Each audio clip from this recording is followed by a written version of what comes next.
The Boeing 737 cruised at 37,000 feet through crystalline morning air, its passengers settling into the familiar rhythm of domestic travel. Flight attendants moved through the cabin with practiced efficiency, serving coffee and collecting breakfast trays. In row 10, seat C, Major Alina Vasquez slept deeply, her Navy service dress blues wrinkled from the overnight flight from San Diego. Her peaked cap rested in her lap, the gold oak leaves catching occasional sunlight streaming through the oval window.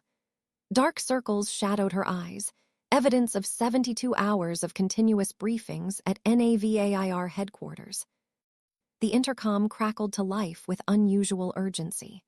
"Ladies and gentlemen, this is Captain Morrison from the flight deck. We've received an unusual request from Air Traffic Control. Is there a Navy Major Vasquez aboard this aircraft? If so, please identify yourself to the flight crew immediately." Alina's eyes snapped open. Around her, passengers began murmuring, craning necks to locate this mysterious military officer. The flight attendant, a blonde woman with kind eyes named Patricia, approached cautiously. Alina raised her hand slightly, her mind already racing through possibilities. Emergency recall, family crisis, or something far worse. "Ma'am, I need you to come with me to the front galley," Patricia whispered, her professional smile unable to mask growing concern.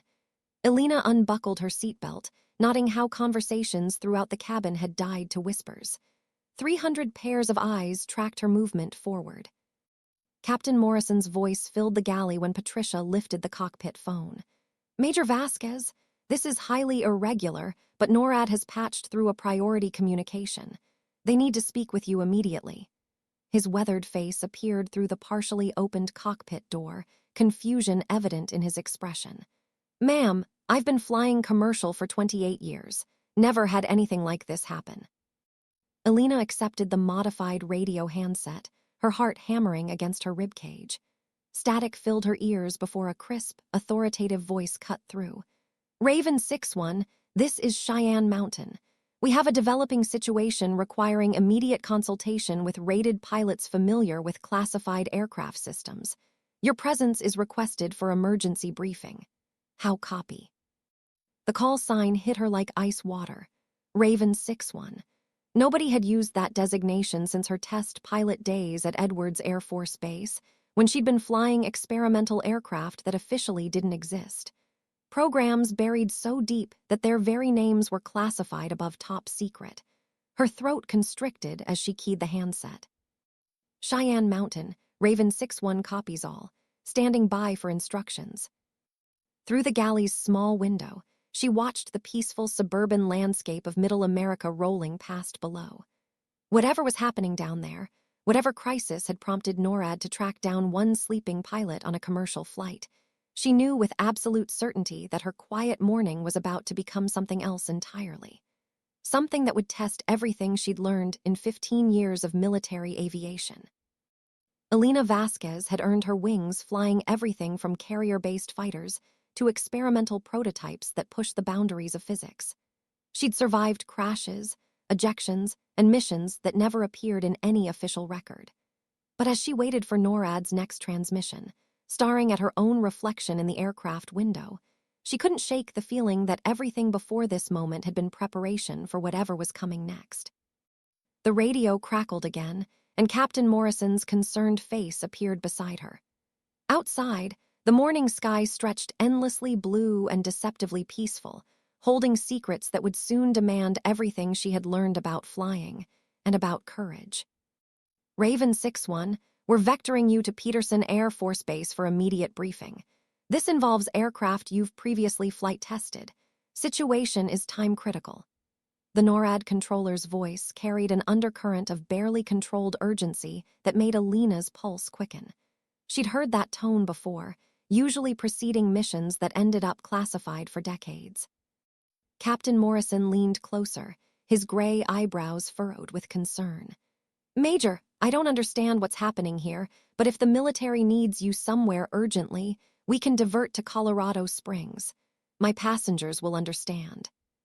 Alina shook her head, mind racing through protocols and possibilities.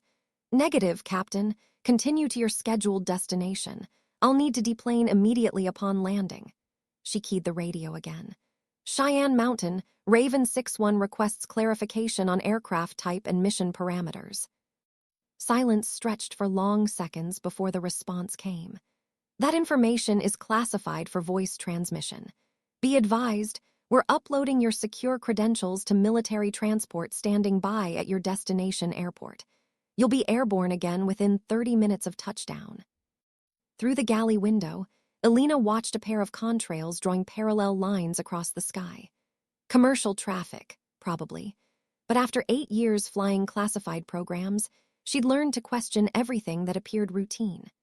Her fingers automatically moved to the small scar on her left temple, a nervous habit developed after ejecting from a prototype fighter that officially never existed. Patricia returned with a concerned expression. "Ma'am, several passengers are asking questions. Should I make an announcement?" "Tell them it's a family emergency," Alina replied, though the lie tasted bitter.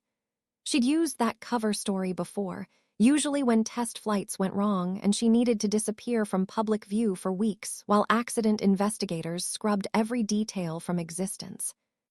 The NORAD controller's voice returned with increased urgency. Raven 6-1, additional information.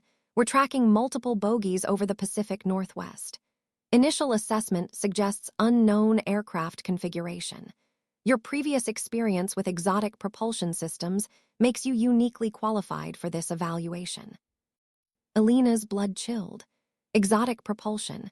That was code for the black programs, the aircraft that bent physics and challenged everything conventional wisdom claimed was possible. She'd flown 3 of them during her test pilot tour, each time sworn to secrecy so complete that she couldn't even admit the programs existed to herself. Captain Morrison was studying her face intently. "Major, I was Air Force myself before this job. 20 years flying cargo and tankers. Whatever's happening down there, it's big enough to pull you off a commercial flight. That means it's something serious." Alina nodded grimly. "It usually is, sir. When they use that call sign, it's never routine." She thought about the last time NORAD had contacted her directly. 6 months ago, when satellite imagery had detected unusual atmospheric disturbances over the Nevada test range. She'd spent 2 weeks flying reconnaissance missions in aircraft that looked like they'd been designed by someone who'd never heard of aerodynamics, chasing shadows and anomalies that defied explanation. The radio crackled once more. "Raven 6-1, be advised. Multiple military installations are reporting similar unknown contacts. This is not a drill. We need your assessment capabilities operational as soon as possible." Alina closed her eyes briefly, feeling the weight of responsibility settling onto her shoulders like a familiar flight jacket. Outside, the morning remained deceptively peaceful, but she could sense the undercurrents of crisis building somewhere beyond the horizon. The commercial airliner began its descent into Denver International Airport, passengers peering through windows at the sprawling terminal complex below. Alina remained in the forward galley, monitoring radio communications that painted an increasingly disturbing picture. NORAD's updates had grown more frequent and more cryptic, using terminology that made her stomach tighten with recognition. Raven 6-1, latest radar tracks show bogies maintaining impossible flight characteristics. No thermal signature, no conventional propulsion indicators. Speed and altitude changes that exceed known aircraft capabilities.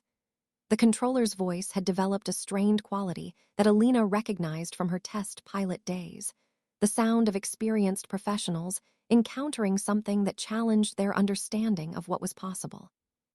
Captain Morrison caught her eye, pointing toward the cockpit displays. "Major, approach control just cleared us for priority landing. That's unusual for commercial traffic." His weathered face showed the concern of someone who'd seen enough military operations to recognize when routine procedures were being abandoned. Alina nodded, her mind already shifting into the analytical mode that had served her through dozens of classified flight programs. The radio terminology, the priority handling, the mention of exotic propulsion, everything pointed toward a scenario she'd hoped never to encounter outside of theoretical briefings. "Cheyenne Mountain, Raven 6-1 requests confirmation. Are we dealing with potential non-domestic aircraft? She chose her words carefully, aware that dozens of passengers might overhear any transmission. The pause stretched longer than comfortable before the response came. Raven 6-1, that assessment is part of your mission parameters. Ground transport will brief you fully upon arrival. Patricia approached with a passenger manifest. Major, I need to ask, is there any danger to the other passengers? Some are getting worried about the priority landing. Alina studied the flight attendant's face, recognizing genuine concern beneath professional composure. No immediate danger to anyone aboard this aircraft, but I'd recommend everyone remain seated during taxi operations. Military vehicles may be positioning near the terminal. Through the window, she could see Denver's skyline growing larger, the Rocky Mountains creating a dramatic backdrop that reminded her of Edwards Air Force Base. How many times had she flown experimental aircraft through those same mountain ranges, testing systems that pushed technology decades beyond what the public knew existed? The radio crackled with a new voice, deeper, more authoritative than the previous controller. Raven 6-1, this is General Morrison, NORAD commander. We need you to understand the gravity of this situation. We're tracking objects that don't match any known aircraft in our databases, including several that you've previously tested. They're exhibiting flight characteristics that suggest technology beyond current domestic capabilities. Alina's throat constricted. General Morrison. She'd met him twice during classified briefings, both times involving aircraft that officially didn't exist. If he was personally coordinating this operation, the situation had moved far beyond routine. The aircraft touched down with barely perceptible contact, Captain Morrison's skills evident in the smooth landing. Alina gathered her cap and service jacket, noting how the other passengers had grown quiet, sensing something significant was happening without understanding what. As they taxied toward the terminal, she spotted military vehicles positioned near the jet bridge, 2 black SUVs with government plates, and a staff car bearing Air Force markings. Her transportation was already waiting. Major, Captain Morrison called from the cockpit doorway, whatever you're heading into, good luck. 30 years of flying taught me to recognize when something's seriously wrong. This feels like one of those times. Alina paused at the aircraft door, looking back at the cabin full of civilians who had no idea their quiet morning flight had intersected with something that might change their understanding of what was possible in their skis. The jet bridge extended toward the aircraft with mechanical precision, but Alina could see through the terminal windows that normal passenger operations had been suspended in their gate area. Military personnel, in Air Force service dress, moved with purposeful efficiency, creating a security perimeter that spoke of classified operations in motion. Colonel Sarah Chen waited at the gate, her expression grim beneath perfectly arranged dark hair. Alina recognized her immediately.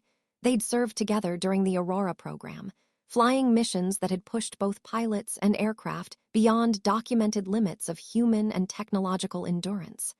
Chen's presence confirmed Alina's worst suspicions about the nature of this crisis.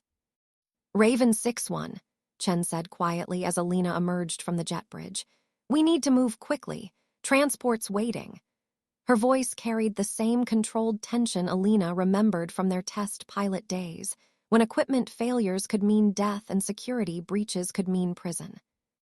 They walked rapidly through deserted terminal corridors, their footsteps echoing off polished floors. Alina noted the strategic positioning of security personnel, not airport security, but military police with the bearing of special operations troops. Whatever was happening had triggered protocols reserved for the most serious national security situations. Sarah, what exactly are we dealing with? Alina asked as they approached the exit. NORAD's been cryptic, but the terminology suggests something from the black programs. Chen's jaw tightened.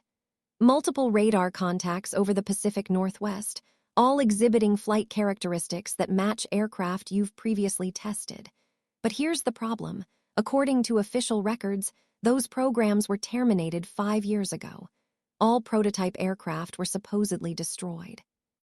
Alina felt ice form in her stomach. She'd flown the Aurora variants. the aircraft that could achieve speeds and altitudes that defied conventional understanding of aerodynamics.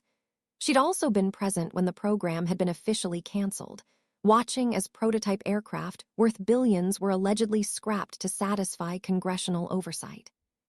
The exit doors opened onto a tarmac where a military transport waited, engines already spooling. The C-130's cargo ramp was lowered, revealing the stripped-down interior configured for rapid deployment. Two Air Force loadmasters gestured them aboard with practiced efficiency. "Chen, are you telling me someone's flying Aurora aircraft?" Elena had to shout over the engine noise as they strapped into web seating along the fuselage wall. "That's what we need to determine," Chen replied, pulling on a headset connected to the aircraft's communication system. "But the radar signatures are unmistakable. 3 separate installations have tracked objects moving at Mach 6 at 80,000 feet, making 90-degree turns without apparent deceleration. Sound familiar?" Elena closed her eyes, remembering the sensation of flying aircraft that seemed to ignore fundamental laws of physics. The Aurora program had produced machines that could outrun missiles and outmaneuver anything in the sky, powered by propulsion systems that she still didn't fully understand despite having flown them dozens of times. The C-130 lifted off with the characteristic vibration Elena remembered from countless military flights. Through the small porthole, she watched Denver shrinking beneath them, the peaceful suburban landscape giving way to the dramatic terrain of the Colorado Rockies. Chen activated the secure communication system, her voice crackling through Elena's headset. "Cheyenne Mountain, Raven 61 and Raven 47 are airborne. Estimated arrival at Peterson in 23 minutes. Copy, Ravens. Be advised, we've had additional contacts over Oregon and Northern California. Same flight characteristics, same radar signatures. Whatever we're dealing with, it's expanding geographically." Elena stared through the porthole at the mountain peaks passing below, their snow-covered summits sharp against blue sky. Somewhere beyond that peaceful horizon, aircraft that shouldn't exist were flying missions that couldn't be explained, using technology that officially had been destroyed years ago. The C-130 descended toward Peterson Air Force Base through crystalline mountain air, the Rocky Mountain peaks creating a dramatic backdrop that reminded Elena of her test pilot days at Edwards. She could see the base's distinctive hangars growing larger through the porthole, their massive doors designed to conceal aircraft that push the boundaries of known technology. Colonel Chen was reviewing classified briefing materials on a ruggedized tablet, her expression growing increasingly grim with each page. Elena caught glimpses of radar tracking data and satellite imagery that showed contrail patterns unlike anything produced by conventional aircraft, geometric precision at altitudes where normal jets couldn't sustain flight. "Elena, look at this," Chen said, tilting the tablet screen. The display showed a series of photographs taken from a commercial airliner over Oregon. Passengers had captured images of what appeared to be aircraft moving through the stratosphere at impossible speeds, leaving contrails that formed perfect geometric patterns against the blue sky. Elena studied the images carefully. The contrail formations were distinctive, parallel lines connected by precise 90-degree turns that defied aerodynamic principles. She'd seen similar patterns during Aurora test flights, when experimental aircraft had pushed propulsion systems beyond documented capabilities. "Passengers took these?" Elena asked, noting the clarity and detail of the photographs. 17 different flights reported similar sightings over the past 6 hours, Chen replied. "Social media's starting to pick up the story. Pentagon's working on information management, but we can't suppress everything." The C-130's engines changed pitch as they entered the landing pattern. Elena could see Peterson's primary runway ahead, with military vehicles positioned at strategic intervals along the taxiways. Security was clearly at maximum levels, suggesting this operation had triggered the highest classification protocols. "Ravens, this is Peterson Tower," came the crisp voice of the air traffic controller. "You're cleared for landing runway 16. Ground transportation standing by at the cargo ramp. Proceed directly to Hangar 7 upon touchdown. Alina's pulse quickened. Hangar 7 was where the most classified aircraft operations were conducted, hidden from satellite observation and protected by security measures that made the rest of the base look casual. She'd been inside exactly twice during her test pilot career, both times for missions that she couldn't officially acknowledge had occurred. The aircraft touched down smoothly, and Alina felt the familiar deceleration of military transport landing procedures. Through the porthole, she could see security personnel taking positions around the taxiway, their weapons and equipment suggesting preparation for something far more serious than a routine briefing. Chen secured her tablet in a classified materials pouch. Alina, whatever we find in that hangar, remember that everything we've done in the Black programs was preparation for something like this. The Aurora technology wasn't shelved because it didn't work. It was shelved because it worked too well. Alina nodded, understanding the implication. Technology that advanced created more problems than it solved, especially when the question arose of who else might have developed similar capabilities. The C-130's cargo ramp lowered with hydraulic precision, revealing the familiar environment of a secure military installation. 2 Air Force officers waited beside a black sedan, their uniforms bearing no unit insignia, the anonymous appearance of personnel involved in classified operations. Alina recognized the type: career officers who spent their lives managing secrets that couldn't be acknowledged in official records. As they walked toward the waiting vehicle, Alina noted the unusual activity around Hangar 7. Technical personnel moved with the focused urgency she remembered from crisis situations, when theoretical problems suddenly became operational realities that demanded immediate solutions. The sedan's engine was already running. Hangar 7's massive doors stood partially open, revealing glimpses of activity that made Alina's pulse quicken. Technical personnel in civilian clothing moved between banks of electronic equipment, their movements suggesting the controlled urgency of specialists dealing with a rapidly developing situation. She recognized the type: contract engineers and systems analysts who worked on programs too classified for regular military personnel. The black sedan approached a security checkpoint where Air Force Security Forces personnel conducted identification verification with unusual thoroughness. Alina noted their weapons and equipment, not standard base security gear, but specialized systems designed for protecting the most sensitive military operations.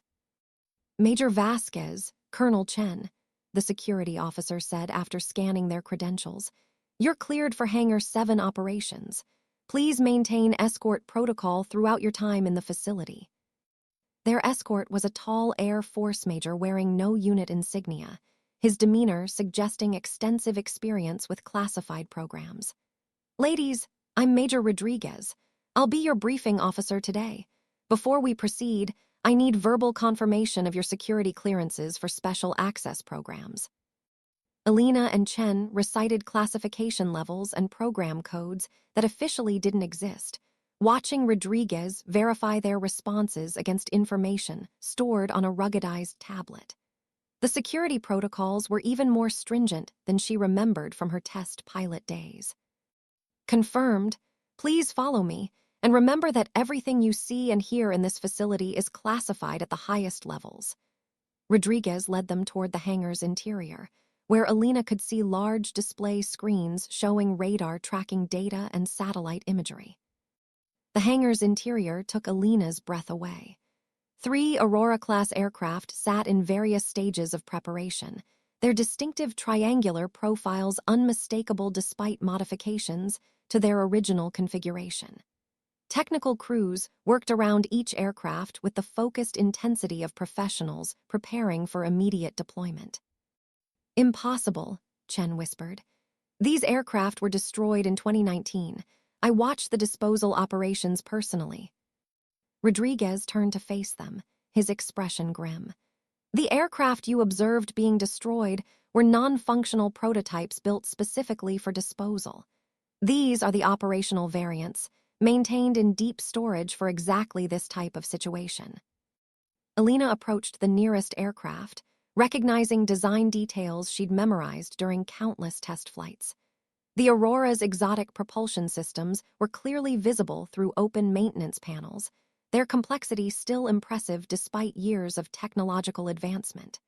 These machines represented decades of research into physics that pushed beyond conventional understanding. "Major Rodriguez, who's been flying our aircraft?" Alina asked, her training in test pilot procedures asserting itself automatically. "That's what we need to determine. Radar tracking suggests 3 aircraft operating simultaneously over the Pacific Northwest, all exhibiting flight characteristics that match these prototypes exactly. But according to our records, no Aurora missions have been authorized since program termination." Alina studied the radar displays, recognizing the distinctive signatures of Aurora aircraft in flight. The speed and altitude capabilities were unmistakable, but the mission profiles shown on the screens didn't match any operational procedures she remembered from her test pilot experience. "Colonel Chen, Major Vasquez," called a voice from across the hangar. Alina turned to see General Morrison approaching, his expression carrying the weight of command responsibility during a developing crisis. "We need your expert assessment of these radar tracks. What you see here suggests someone has not only preserved Aurora technology, but possibly advanced it beyond the capabilities you originally tested." Alina felt the familiar combination of excitement and apprehension that had defined her test pilot career. Somewhere over the Pacific Northwest, aircraft that shouldn't exist were flying missions that couldn't be explained, using technology that officially had been destroyed. General Morrison gestured toward a large display screen showing real-time radar tracking data from multiple installations across the western United States. Alina recognized the familiar green glow of military tracking systems, but the objects being tracked moved with characteristics that defied conventional aircraft performance parameters.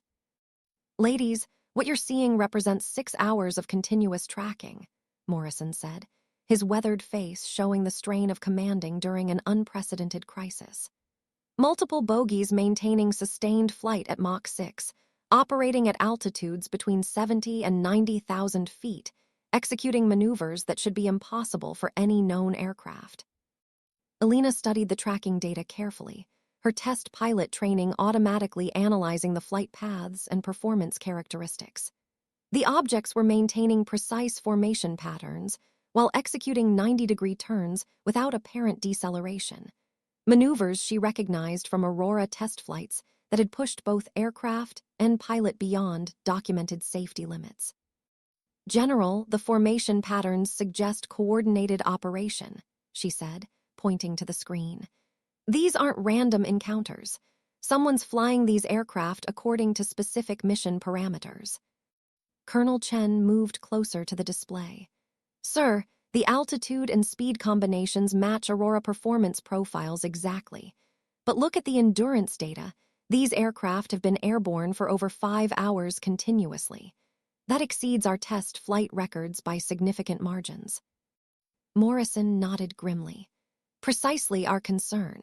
Either someone has significantly improved Aurora technology, or we're dealing with aircraft that were never part of the original program." A technician approached with a classified communication tablet. "General, we're receiving civilian reports of unusual contrail formations over Northern California. Commercial pilots are requesting clarification about authorized military operations in their airspace." Alina felt her stomach tighten. Public awareness meant the situation was moving beyond the contained environment where classified operations could be managed through normal security protocols. "Sir, what's our cover story for civilian inquiries?" "Standard response, experimental aircraft operations at classified locations," Morrison replied. "But that won't hold for long if these objects continue operating in civilian airspace at times when normal people can observe them."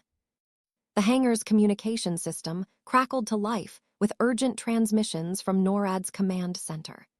Alina recognized the controlled tension in the operators' voices, experienced military personnel dealing with situations that challenged their training and procedures. "Cheyenne Mountain reports additional contacts over Washington state," the communications officer announced. Same flight characteristics, but now we're tracking 9 separate objects operating in 3 distinct formations. Alina exchanged glances with Chen, both recognizing the implications. 9 Aurora-class aircraft operating simultaneously would require logistical support, maintenance facilities, and operational coordination that suggested a major military program, one that existed outside official oversight. "General, where could someone base operations for 9 Aurora aircraft?" Alina asked. "The logistical requirements alone would be massive." Morrison's expression grew even more troubled. "That's what makes this situation particularly concerning, Major. According to our intelligence assessments, no foreign power possesses the technological capability to develop Aurora-class aircraft independently. But the alternative explanation raises even more disturbing questions." Alina understood his meaning immediately. If foreign powers hadn't developed this technology independently, then someone with access to classified Aurora systems had provided the capability, either through theft, defection, or unauthorized technology transfer. The thought sent chills through her professional composure. The Aurora program represented decades of research and billions of dollars in development costs, protected by security measures designed to prevent exactly this type of technology compromise. Outside Hangar 7, Alina could hear the distant sound of conventional aircraft operations continuing normally. Peterson's routine flights proceeding without awareness of the crisis developing in the classified world, hidden behind security barriers and official denials. Alina approached the central Aurora aircraft, her trained eyes scanning the modifications that had been made since her last test flight 5 years ago. Technical crews worked with focused intensity around the exotic propulsion systems, their movements suggesting preparation for immediate operational deployment rather than routine maintenance. "Major Vasquez," called Chief Master Sergeant Williams, the senior technician whose expertise with Aurora systems dated back to the program's earliest developmental phases. "These aircraft have been maintained in full operational status despite official program termination. Someone's been flying them regularly." Alina knelt beside the opened maintenance panel, studying the propulsion system's intricate components. The technology still seemed impossible even after hundreds of test flights, engines that achieved performance characteristics by manipulating principles of physics that she only partially understood. "Chief, what's the maintenance log show? When were these last airborne?" Williams consulted his tablet, frowning at the information displayed. "That's the problem, Major. According to official records, these aircraft haven't flown since 2019. But the component wear patterns and system logs indicate regular flight operations continuing through last month."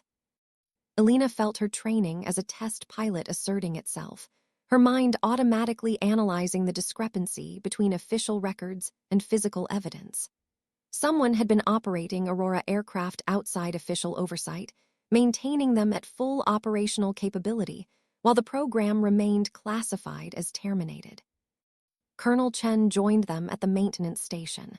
"Alina, look at these modifications." She pointed to components that hadn't existed during their original test pilot experience. "Someone's upgraded the avionics and navigation systems significantly." Alina studied the new equipment, recognizing advanced technology that represented years of development beyond their original test flights. The modifications suggested not only continued operation, but active improvement of Aurora capabilities by personnel with access to the most classified aspects of the program. "Chief Williams, who authorized these modifications?" Alina asked. The senior technician's expression showed the discomfort of a career military professional facing questions that challenged official procedures. "Major, that information isn't available at my clearance level. The work orders came through channels I don't have access to verify." Alina understood his meaning immediately. Someone with authorization levels above normal military oversight had been directing Aurora operations outside the regular command structure. The implications were staggering. A shadow program operating within the classified world, hidden even from the personnel who had originally developed the technology. General Morrison approached with a secure communication device. Major Vasquez, we're receiving reports that the bogies over Washington state have changed course. They're now heading southeast at maximum speed, altitude 90,000 feet. Alina accepted the device, studying the updated tracking data. The flight paths showed precision that could only be achieved by experienced pilots flying familiar aircraft according to predetermined mission parameters. These weren't experimental flights or training operations. They represented coordinated operational missions with specific objectives. General, the flight patterns suggest these aircraft are operating from a fixed base location, she said, pointing to the trajectory analysis. Whoever's flying them has established regular operational procedures. That's our assessment as well, Major. The question is where and under whose authority? Morrison's voice carried the weight of command responsibility during a crisis that threatened to expose classified programs to public scrutiny. Alina looked around Hangar 7 at the evidence of ongoing Aurora operations hidden from official oversight, feeling the familiar combination of excitement and apprehension that had defined her most challenging test flights. Somewhere in the American Southwest, Aurora aircraft were flying missions that couldn't be acknowledged, operated by personnel who shouldn't have access to the technology. The hangar's secure communication system erupted with urgent transmissions from multiple tracking stations across the western United States. Alina recognized the controlled panic in the operators' voices, experienced military personnel encountering situations that exceeded their training parameters and operational procedures. Cheyenne Mountain reports the bogies are now descending rapidly over Nevada, announced the communications officer. Current altitude 70,000 feet and decreasing, speed maintaining Mach 5. They're heading directly toward restricted airspace. Alina felt her pulse quicken. Nevada's restricted airspace encompassed several classified military installations, including locations where Aurora aircraft had originally been tested during the program's developmental phases. If unauthorized aircraft were approaching those areas, the security implications were staggering. "General, are we tracking toward Groom Lake?" she asked, using the official designation for the base commonly known as Area 51. Morrison nodded grimly. "That's our assessment, but here's what makes this particularly concerning. Groom Lake reports no scheduled Aurora operations today. Their airspace is officially clear of any experimental aircraft activities." Alina exchanged glances with Colonel Chen, both recognizing the severity of the situation. Groom Lake maintained the most stringent security protocols in the military, with airspace restrictions backed by authorization to use deadly force against unauthorized intrusions. If Aurora aircraft were approaching without proper authorization, they would be treated as hostile targets. "Sir, what's the rules of engagement?" Chen asked, her test pilot training focusing on the practical implications of the developing crisis. "That's being determined at the highest levels," Morrison replied. "But understand that these aircraft carry no transponder signals and haven't responded to any communication attempts. From a security standpoint, they're unidentified bogies approaching highly classified installations." Alina studied the real-time tracking data, noting the precision of the aircraft formations as they descended toward Nevada's restricted airspace. The flight characteristics remained unmistakably Aurora class, but the mission profile suggested operational procedures that she'd never encountered during her test pilot experience. "General, has anyone attempted direct radio contact using Aurora communication protocols?" she asked. Morrison shook his head. "Standard military frequencies have been tried without response, but Aurora communications used specialized encryption that might not be available to normal air traffic control systems." Alina felt her training asserting itself. During test flights, Aurora aircraft had used communication systems that operated on frequencies and encryption protocols unknown to conventional military operations. If unauthorized personnel were flying these aircraft, they might be monitoring frequencies that normal air traffic control couldn't access. "Sir, I know the Aurora communication procedures," she said. "If these aircraft are monitoring appropriate frequencies, I might be able to establish contact."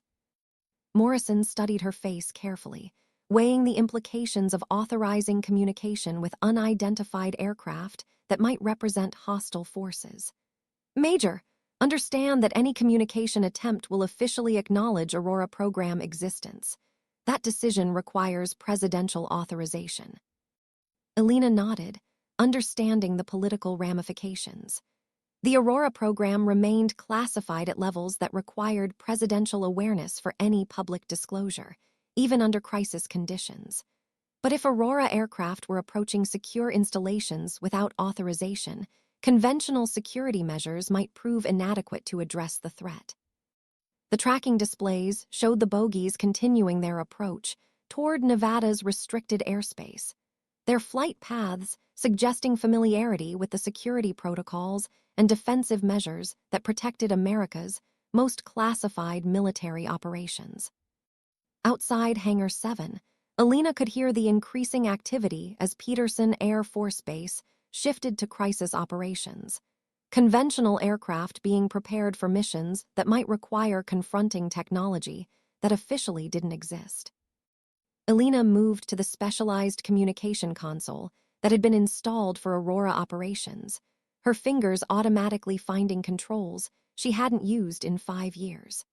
The system's complex encryption protocols and frequency management required pilot-level clearance, designed to prevent unauthorized access to communication networks that connected the most classified aircraft operations.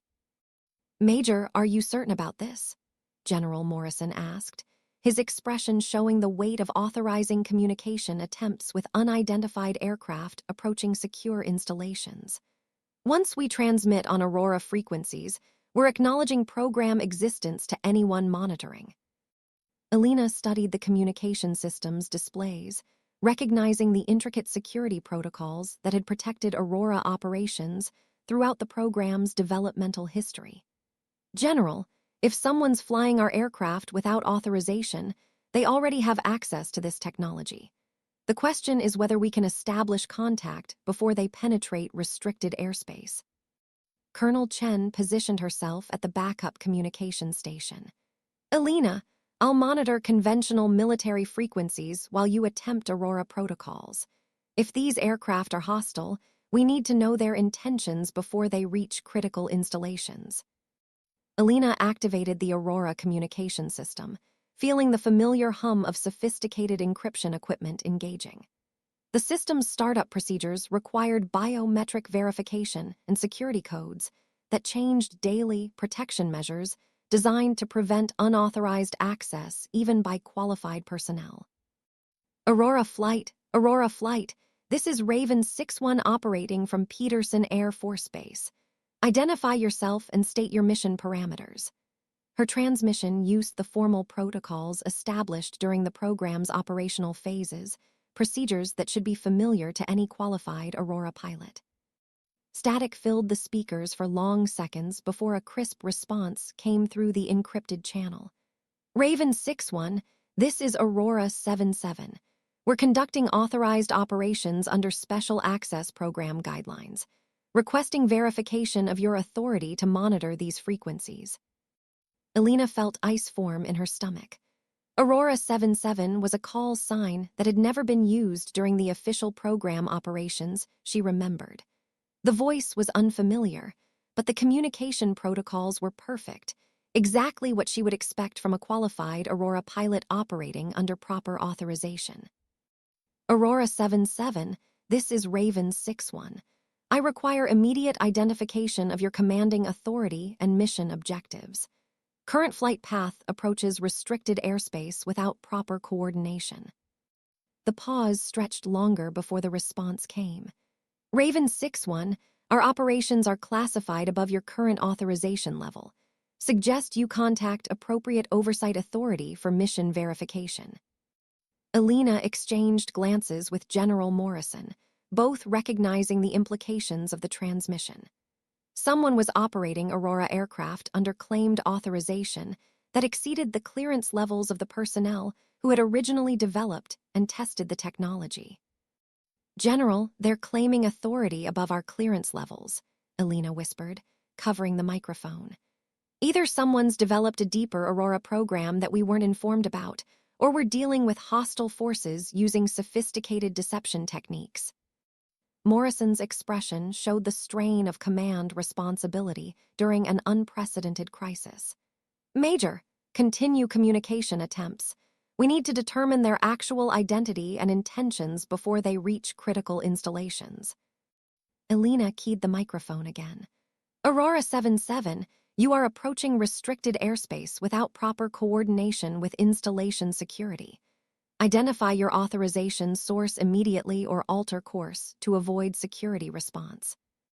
The response came quickly this time, with undertones of urgency that suggested the situation was escalating beyond routine operational procedures. "Raven 61, we are operating under presidential finding authority.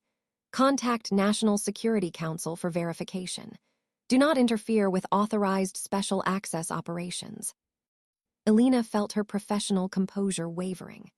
Presidential Finding Authority represented the highest possible authorization for classified military operations, legal framework that could authorize activities beyond normal congressional oversight or military command structure.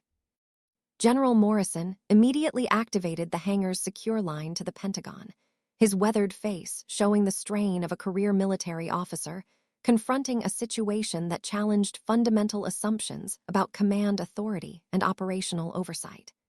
Alina watched him navigate through multiple security verifications, each level requiring increasingly complex authentication protocols.